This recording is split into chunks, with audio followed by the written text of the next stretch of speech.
Hello friends, ప్రతి అమ్మాయి వినాల్సిన ఒక ప్రేరణాత్మక కథ. అనయ అనే యువతికి చిన్న వయసులోనే పెళ్లి జరిగింది. ఆమెకు ఎన్నో కలలున్నాయి. చదువు పూర్తి చేసి ఒక మంచి ఉద్యోగం చేయాలని, తనకంటూ ఒక గుర్తింపు సంపాదించాలని ఉండేది. కానీ పెళ్లి తర్వాత ఆ కలలు మసకబారాయి.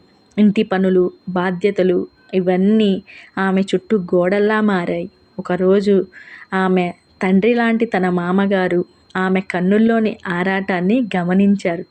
ఆయన ప్రశాంతంగా అడిగారు, అనయ్య, నీ మనసులో ఏదో కల ఇంకా నిద్రపోకపోయినట్టుంది కదా అని. ఆ ప్రశ్న ఆమె హృదయాన్ని తాకింది. ఆ రోజు నుండి ఆయన ఆమెకు తోడుగా నిలిచారు. చదవమని ప్రోత్సహించారు. ఆమెను మళ్ళీ ఆమె కలల దారి వైపు నడిపించారు. నెలలు గడిచాయి. అనయ తన చదువు పూర్తి చేసి ఒక స్కూల్ టీచర్గా చేరింది. ఆ రోజు ఆమె మామగారి కళ్ళల్లో గర్వంతో మెరుపు కనబడింది. ఆమె అర్థం చేసుకుంది, మన కలలు ఎప్పుడూ చనిపోవు.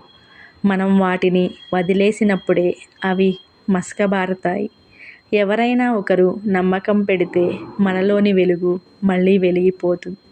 ప్రతి అమ్మాయి తన కలల్ని నిలబెట్టుకోవాలి.